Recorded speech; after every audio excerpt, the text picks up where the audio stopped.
أعوذ بالله من الشيطان الرجيم. بسم الله الرحمن الرحيم.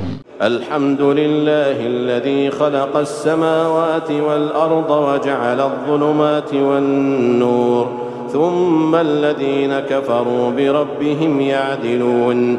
هو الذي خلقكم من طين ثم قضى أجلا وأجل مسمى عنده ثم أنتم تمترون. وهو الله في السماوات وفي الأرض يعلم سركم وجهركم ويعلم ما تكسبون. وما تأتيهم من آية من آيات ربهم إلا كانوا عنها معرضين. فقد كذبوا بالحق لما جاءهم فسوف يأتيهم أنباء ما كانوا به يستهزئون. ألم يروا كم أهلكنا من قبلهم من قرن مكناهم في الأرض ما لم نمكن لكم وأرسلنا السماء عليهم مدرارا وجعلنا الأنهار تجري من تحتهم فأهلكناهم بذنوبهم وأنشأنا من بعدهم قرنا آخرين. ولو نزلنا عليك كتابا في قرطاس فلمسوه بأيديهم لقال الذين كفروا إن هذا إلا سحر مبين. وقالوا لولا أنزل عليه ملك ولو أنزلنا ملكا لقضي الأمر ثم لا ينظرون. ولو جعلناه ملكا لجعلناه رجلا وللبسنا عليهم ما يلبسون.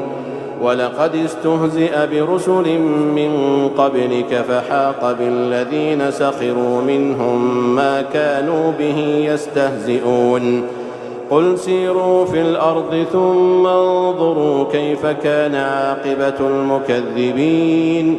قل لمن ما في السماوات والأرض قل لله كتب على نفسه الرحمة ليجمعنكم إلى يوم القيامة لا ريب فيه الذين خسروا أنفسهم فهم لا يؤمنون. وله ما سكن في الليل والنهار وهو السميع العليم.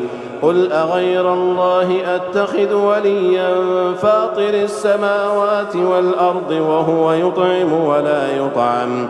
قل إني أمرت أن أكون أول من أسلم ولا تكونن من المشركين. قل إني أخاف إن عصيت ربي عذاب يوم عظيم. من يصرف عنه يومئذ فقد رحمه وذلك الفوز المبين. وإن يمسسك الله بضر فلا كاشف له إلا هو وإن يمسسك بخير فهو على كل شيء قدير. وهو القاهر فوق عباده وهو الحكيم الخبير. قل أي شيء أكبر شهادة قل الله شهيد بيني وبينكم وأوحي إلي هذا القرآن لأنذركم به ومن بلغ. أئنكم لتشهدون أن مع الله آلهة أخرى قل لا أشهد. قل إنما هو إله واحد وإنني بريء مما تشركون. الذين آتيناهم الكتاب يعرفونه كما يعرفون أبناءهم الذين خسروا أنفسهم فهم لا يؤمنون. ومن أظلم ممن افترى على الله كذبا أو كذب بآياته إنه لا يفلح الظالمون. ويوم نحشرهم جميعا ثم نقول للذين أشركوا أين شركاؤكم الذين كنتم تزعمون ثم لم تكن فتنتهم إلا أن قالوا والله ربنا إلا أن قالوا والله ربنا ما كنا مشركين. انظر كيف كذبوا على أنفسهم وضل عنهم ما كانوا يفترون. ومنهم من يستمع إليك وجعلنا على قلوبهم أكنة أن يفقهوه وفي آذانهم وقرا وإن يروا كل آية لا يؤمنوا بها حتى إذا جاءوك يجادلونك يقول الذين كفروا إن هذا إلا أساطير الأولين وهم ينهون عنه وينأون عنه وإن يهلكون إلا أنفسهم وما يشعرون. ولو ترى إذ وقفوا على النار فقالوا يا ليتنا نرد ولا نكذب بآيات ربنا ونكون من المؤمنين بل بدا لهم ما كانوا يخفون من قبل ولو ردوا لعادوا لما نهوا عنه وإنهم لكاذبون. وقالوا إن هي إلا حياتنا الدنيا وما نحن بمبعوثين. ولو ترى إذ وقفوا على ربهم قال أليس هذا بالحق قالوا بلى وربنا قال فذوقوا العذاب بما كنتم تكفرون. قد خسر الذين كذبوا بلقاء الله حتى إذا جاءتهم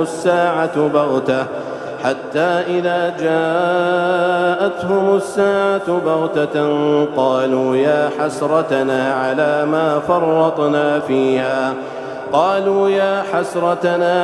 ما فرطنا فيها وهم يحملون أوزارهم على ظهورهم ألا ساء ما يزرون.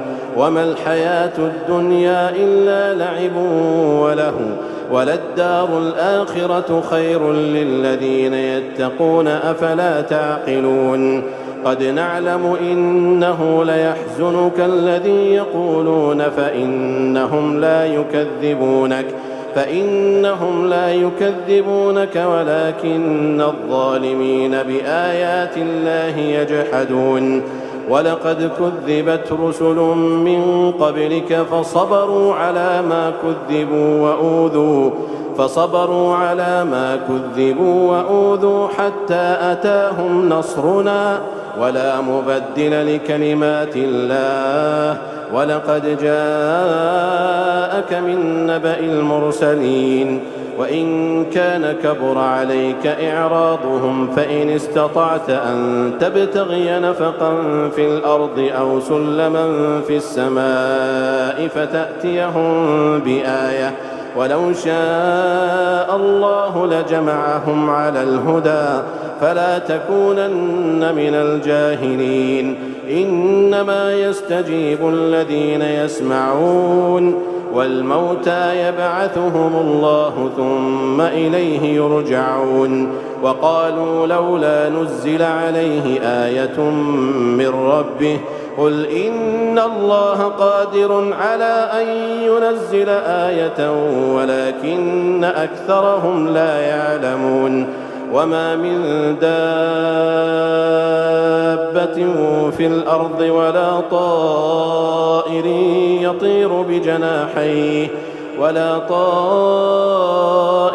يطير بجناحيه إلا أمثالكم ما فرطنا في الكتاب من شيء ثم إلى ربهم يحشرون.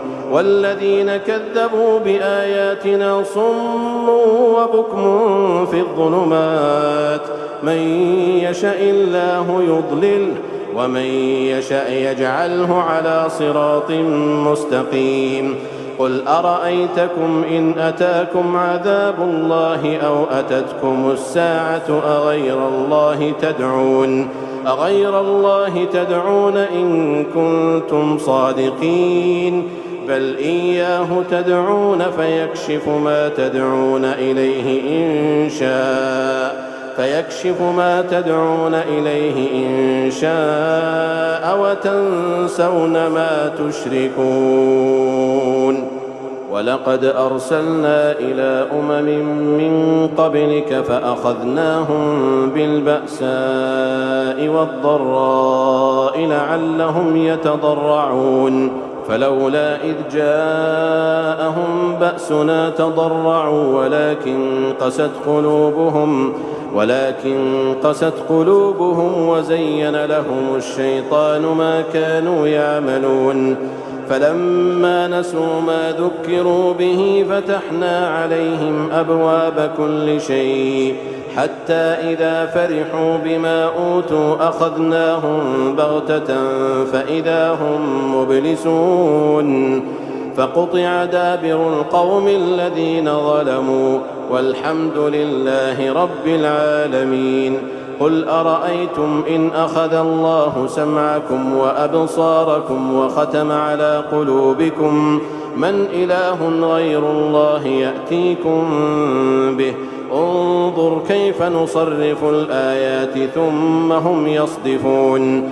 قل أرأيتكم إن أتاكم عذاب الله بغتة أو جهرة هل يهلك إلا القوم الظالمون وما نرسل المرسلين إلا مبشرين ومنذرين فمن آمن وأصلح فلا خوف عليهم ولا هم يحزنون والذين كذبوا بآياتنا يمسهم العذاب بما كانوا يفسقون.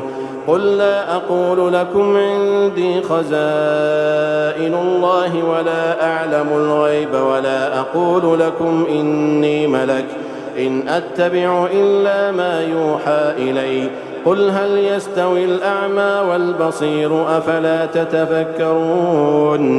وأنذر به الذين يخافون أن يحشروا إلى ربهم ليس لهم من دونه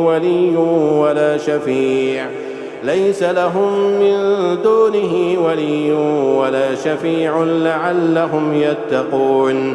ولا تطرد الذين يدعون ربهم بالغداة والعشي يريدون وجهه ما عليك من حسابهم من شيء وما من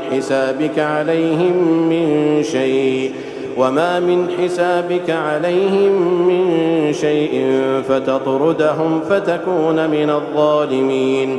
وكذلك فتنا بعضهم ببعض ليقولوا أهؤلاء من الله عليهم من بيننا أليس الله بأعلم بالشاكرين. وإذا جاءك الذين يؤمنون بآياتنا فقل سلام عليكم كتب ربكم على نفسه الرحمة أنه من عمل منكم سوءا بجهالة ثم تاب من بعده وأصلح فأنه غفور رحيم. وكذلك نفصل الآيات ولتستبين سبيل المجرمين. قل إني نهيت أن أعبد الذين تدعون من دون الله قل لا أتبع أهواءكم قد ضللت إذا وما أنا من المهتدين. قل إني على بينة من ربي وكذبتم به ما عندي ما تستعجلون به إن الحكم إلا لله يقص الحق وهو خير الفاصلين. قل لو أن عندي ما تستعجلون به لقضي الأمر بيني وبينكم والله أعلم بالظالمين. وعنده مفاتح الغيب لا يعلمها إلا هو ويعلم ما في البر والبحر وما تسقط من ورقة إلا يعلمها ولا حبة في ظلمات الأرض ولا رطب ولا يابس إلا في كتاب مبين. وهو الذي يتوفاكم بالليل ويعلم ما جرحتم بالنهار ثم يبعثكم فيه ليقضى أجل مسمى ثم إليه مرجعكم ثم ينبئكم بما كنتم تعملون وهو القاهر فوق عباده ويرسل عليكم حفظة حتى إذا جاء أحدكم الموت توفته رسلنا وهم لا يفرطون ثم ردوا إلى الله مولاهم الحق ألا له الحكم وهو أسرع الحاسبين قل من ينجيكم من ظلمات البر والبحر تدعونه تضرعا وخفية لئن أنجانا من هذه لنكونن من الشاكرين قل الله ينجيكم منها ومن كل كرب ثم أنتم تشركون قل هو القادر على أن يبعث عليكم عذابا من فوقكم أو من تحت أرجلكم أو يلبسكم شيعا ويذيق بعضكم بأس بعض انظر كيف نصرف الآيات لعلهم يفقهون وكذب به قومك وهو الحق قل لست عليكم بوكيل لكل نبأ مستقر وسوف تعلمون وإذا رأيت الذين يخوضون في آياتنا فأعرض عنهم حتى يخوضوا في حديث غيره وإما ينسينك الشيطان فلا تقعد بعد الذكرى مع القوم الظالمين وما على الذين يتقون من حسابهم من شيء ولكن ذكرى لعلهم يتقون وذر الذين اتخذوا دينهم لعبا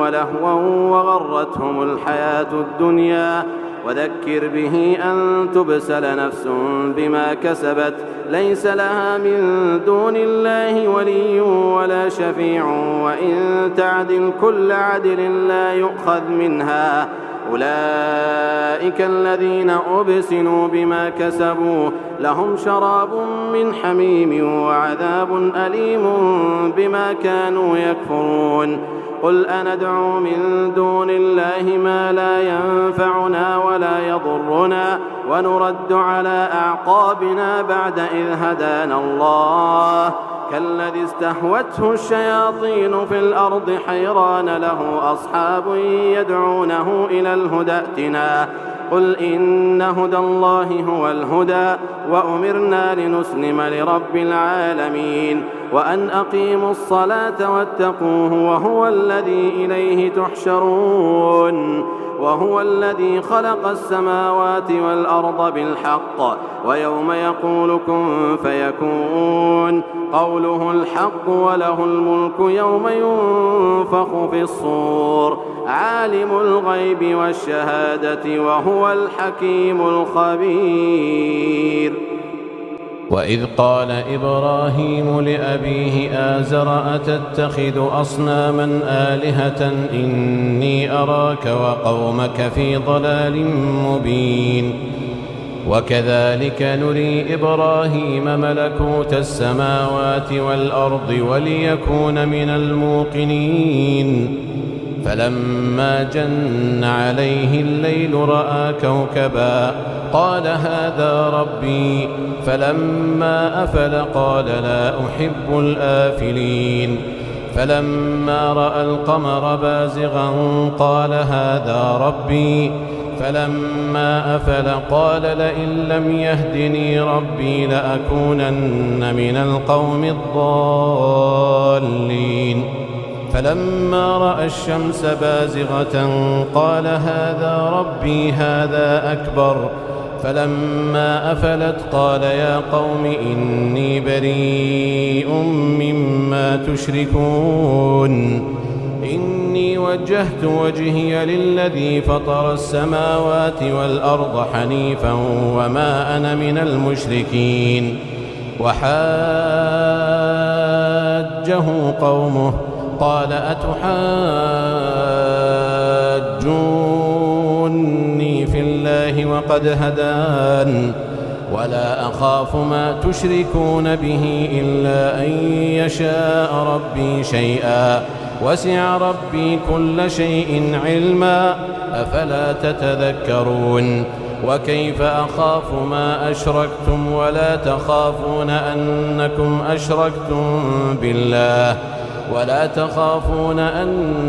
أشركتم بالله ما لم ينزل به عليكم سلطانا، فأي الفريقين أحق بالأمن إن كنتم تعلمون؟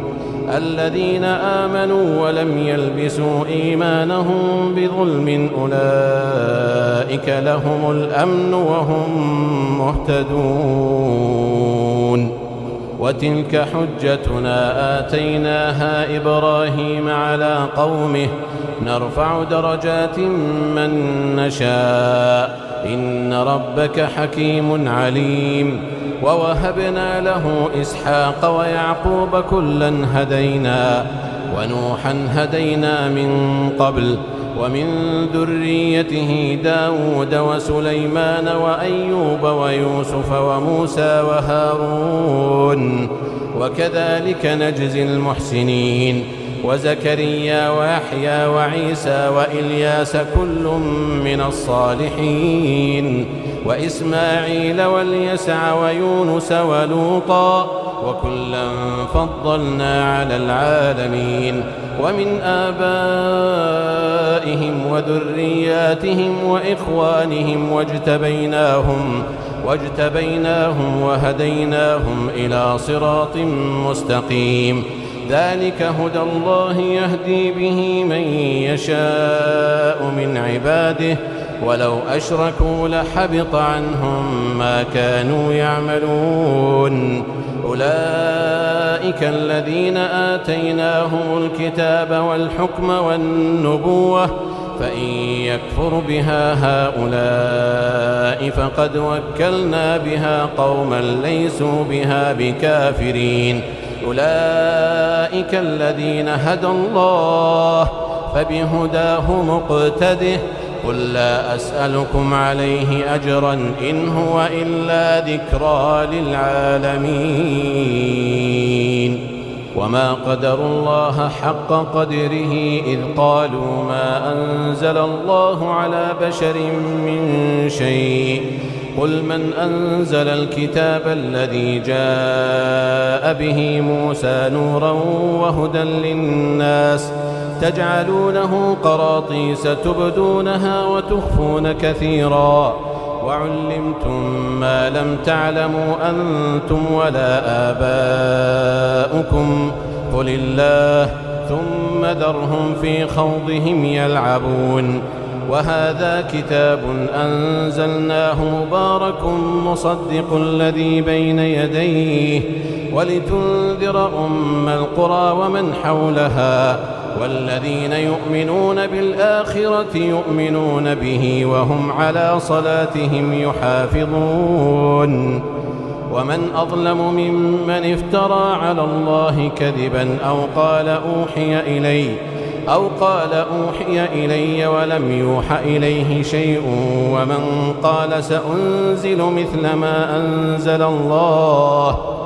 ولو ترى إذ الظالمون في غمرات الموت والملائكة باسطوا أيديهم أخرجوا أنفسكم اليوم تجزون عذاب الهون بما كنتم تقولون على الله غير الحق وكنتم عن آياته تستكبرون.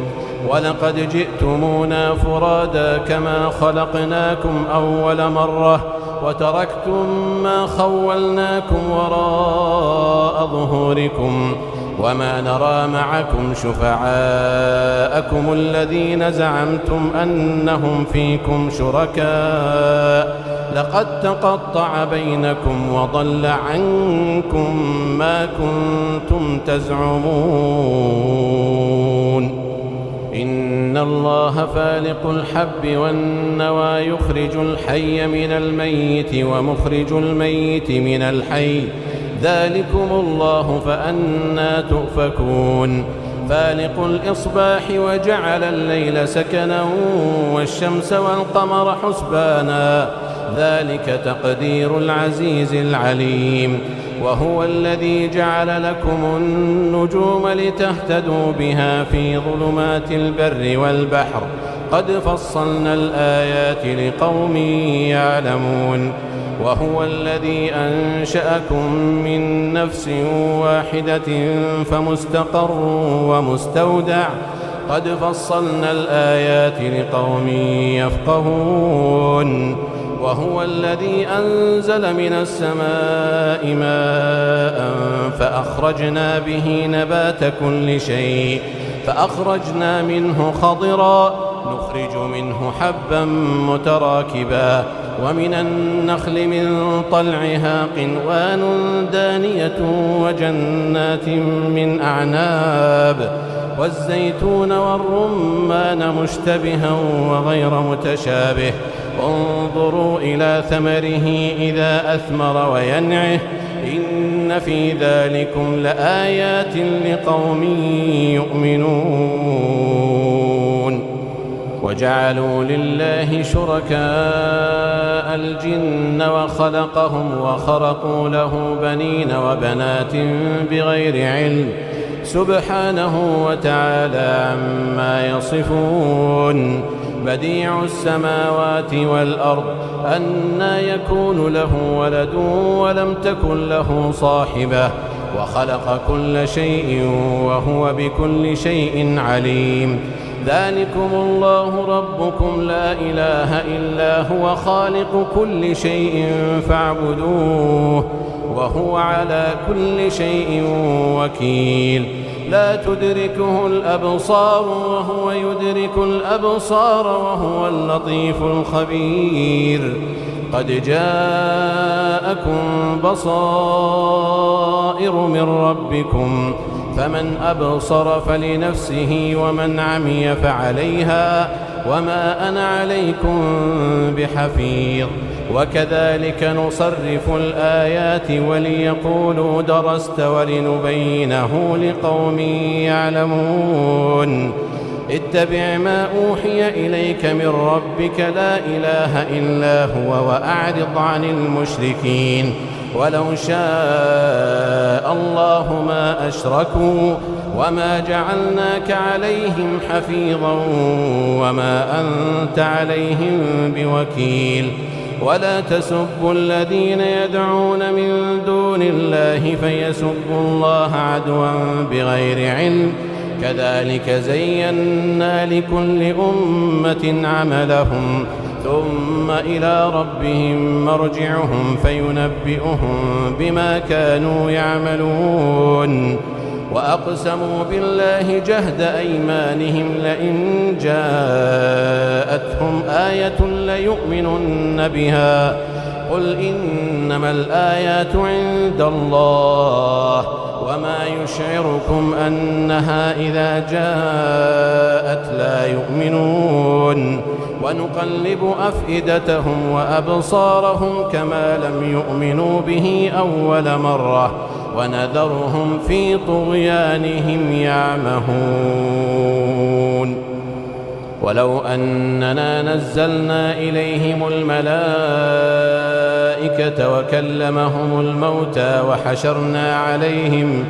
وحشرنا عليهم كل شيء قبلا ما كانوا ليؤمنوا إلا أن يشاء الله ولكن أكثرهم يجهلون وكذلك جعلنا لكل نبي عدوا شياطين الإنس والجن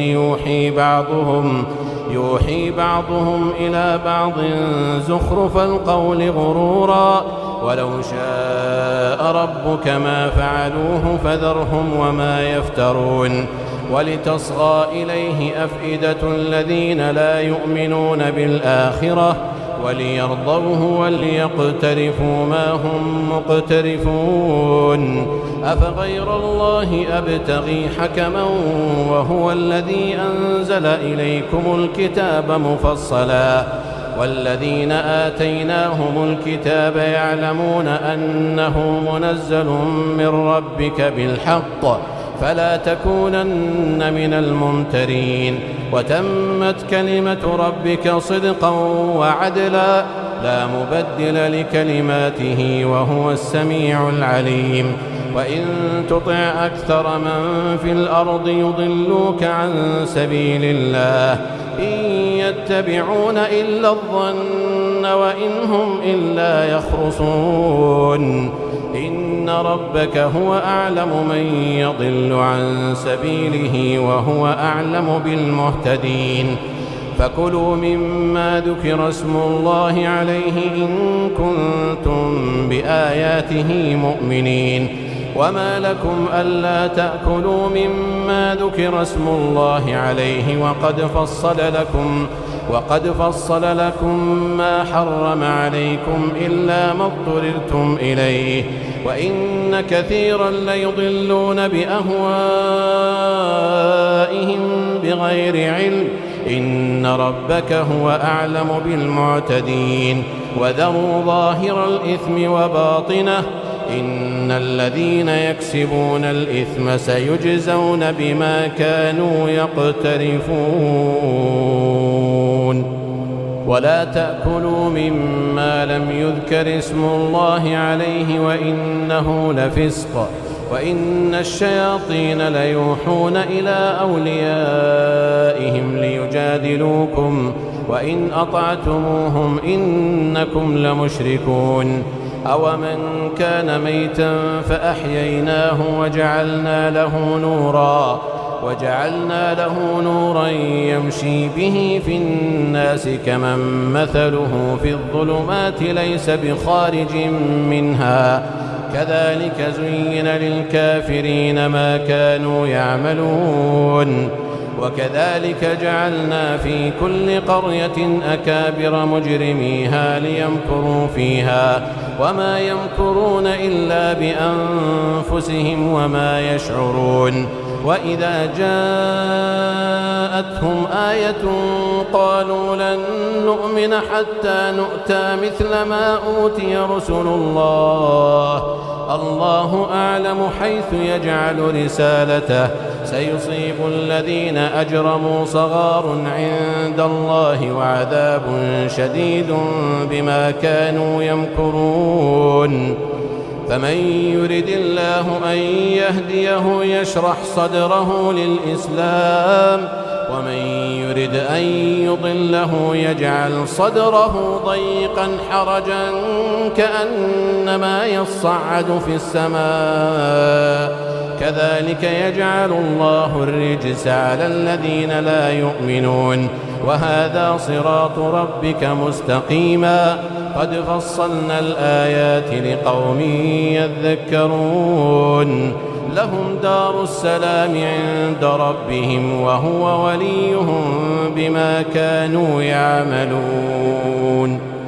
ويوم يحشرهم جميعا يا معشر الجن قد استكثرتم من الإنس وقال أولياؤهم من الإنس ربنا استمتع بعضنا ببعض وبلغنا أجلنا الذي أجلت لنا قال النار مثواكم خالدين فيها إلا ما شاء الله إن ربك حكيم عليم. وكذلك نولي بعض الظالمين بعضا بما كانوا يكسبون. يا معشر الجن والإنس ألم يأتكم رسل منكم يقصون عليكم آياتي وينذرونكم لقاء يومكم هذا قالوا شهدنا على أنفسنا وغرتهم الحياة الدنيا وشهدوا على أنفسهم أنهم كانوا كافرين. ذلك أن لم يكن ربك مهلك القرى بظلم وأهلها غافلون. ولكل درجات مما عملوا وما ربك بغافل عما يعملون. وربك الغني ذو الرحمة إن يشأ يذهبكم ويستخلف من بعدكم ما يشاء كما أنشأكم من ذرية قوم آخرين إن إنما توعدون لآت وما أنتم بمعجزين قل يا قوم اعملوا على مكانتكم إني عامل فسوف تعلمون من تكون له عاقبة الدار إنه لا يفلح الظالمون وجعلوا لله مما ذرأ من الحرث والأنعام نصيبا فقالوا هذا لله بزعمهم وهذا لشركائنا فما كان لشركائهم فلا يصل إلى الله وما كان لله فهو يصل إلى شركائهم ساء ما يحكمون وكذلك زين لكثير من المشركين قتل أولادهم شركاؤهم ليردوهم وليلبسوا عليهم دينهم ولو شاء الله ما فعلوه فذرهم وما يفترون وقالوا هذه أنعام وحرث حجر لا يطعمها إلا من نشاء بزعمهم وأنعام حرمت ظهورها وأنعام لا يذكرون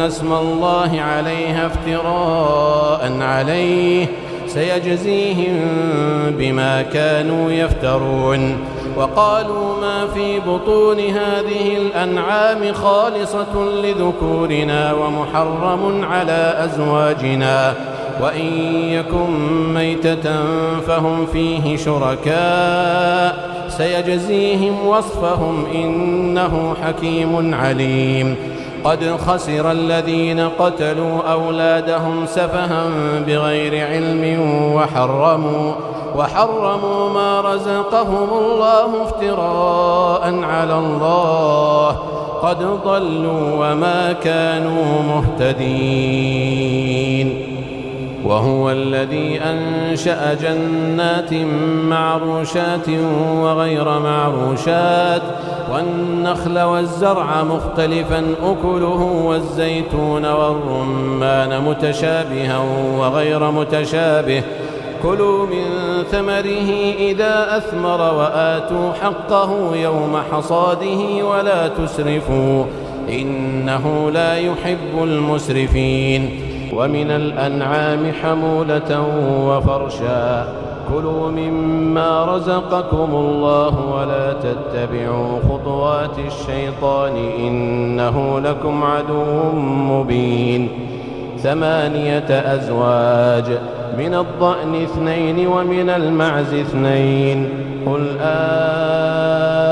الذكرين حرم أم الأنثيين أما اشتملت عليه أرحام الأنثيين نبئوني بعلم إن كنتم صادقين ومن الإبل 2 ومن البقر 2 قل الذكرين حرم أم الأنثيين أما اشتملت عليه أرحام الأنثيين أم كنتم شهداء إذ وصاكم الله بهذا فمن أظلم ممن افترى على الله كذبا ليضل الناس بغير علم إن الله لا يهدي القوم الظالمين قل لا أجد فيما أوحي إلي محرما على طاعم يطعمه إلا أن يكون ميتة أو دما مسفوحا أو لحم خنزير فإنه رجس أو فسقا أهل لغير الله به فمن اضطر غير باغ ولا عاد فإن ربك غفور رحيم وعلى الذين هادوا حرمنا كل ذي ظفر ومن البقر والغنم حرمنا عليهم شحومهما إلا ما حملت ظهورهما أو الحوايا أو ما اختلط بعظم ذلك جزيناهم ببغيهم وإنا لصادقون فإن كذبوك فقل ربكم ذو رحمة واسعة ولا يرد بأسه عن القوم المجرمين سيقول الذين أشركوا لو شاء الله ما أشركنا ولا آباؤنا ولا حرمنا من شيء كذلك كذب الذين من قبلهم حتى ذاقوا بأسنا قل هل عندكم من علم فتخرجوه لنا إن تتبعون إلا الظن وإن أنتم إلا تخرصون قل فلله الحجة البالغة فلو شاء لهداكم أجمعين قل هلم شهداءكم الذين يشهدون أن الله حرم هذا فإن شهدوا فلا تشهد معهم ولا تتبع أهواء الذين كذبوا بآياتنا والذين لا يؤمنون بالآخرة وهم بربهم يعدلون قل تعالوا أتل ما حرم ربكم عليكم ألا تشركوا به شيئا وبالوالدين إحسانا ولا تقتلوا أولادكم من إملاق نحن نرزقكم وإياهم ولا تقربوا الفواحش ما ظهر منها وما بطن ولا تقتلوا النفس التي حرم الله إلا بالحق ذلكم وصاكم به لعلكم تعقلون ولا تقربوا مال اليتيم إلا بالتي هي أحسن حتى يبلغ أشده وأوفوا الكيل والميزان بالقسط لا نكلف نفسا إلا وسعها وإذا قلتم فاعدلوا ولو كان ذا قربى وبعهد الله أوفوا ذلكم وصاكم به لعلكم تذكرون وأن هذا صراطي مستقيما فاتبعوه ولا تتبعوا السبل فتفرق بكم عن سبيله ذلكم وصاكم به لعلكم تتقون ثم آتينا موسى الكتاب تماما على الذي أحسن وتفصيلا لكل شيء وهدى ورحمة لعلهم بلقاء ربهم يؤمنون وهذا كتاب أنزلناه مبارك فاتبعوه واتقوا لعلكم ترحمون أن تقولوا إنما أنزل الكتاب على طائفتين من قبلنا وإن كنا عن دراستهم لغافلين أو تقولوا لو أنا أنزل علينا الكتاب لكنا أهدى منهم فقد جاءكم بينة من ربكم وهدى ورحمة فمن أظلم ممن كذب بآيات الله وصدف عنها سنجزي الذين يصدفون عن آياتنا سوء العذاب بما كانوا يصدفون هل ينظرون إلا أن تأتيهم الملائكة أو يأتي ربك أو يأتي بعض آيات ربك يوم يأتي بعض آيات ربك لا ينفع نفسا إيمانها لم تكن آمنت من قبل أو كسبت في إيمانها خيرا قل انتظروا إنا منتظرون إن الذين فرقوا دينهم وكانوا شيعا لست منهم في شيء إنما أمرهم إلى الله ثم ينبئهم بما كانوا يفعلون من جاء بالحسنة فله 10 أمثالها ومن جاء بالسيئة فلا يجزى إلا مثلها وهم لا يظلمون قل إنني هداني ربي إلى صراط مستقيم دينا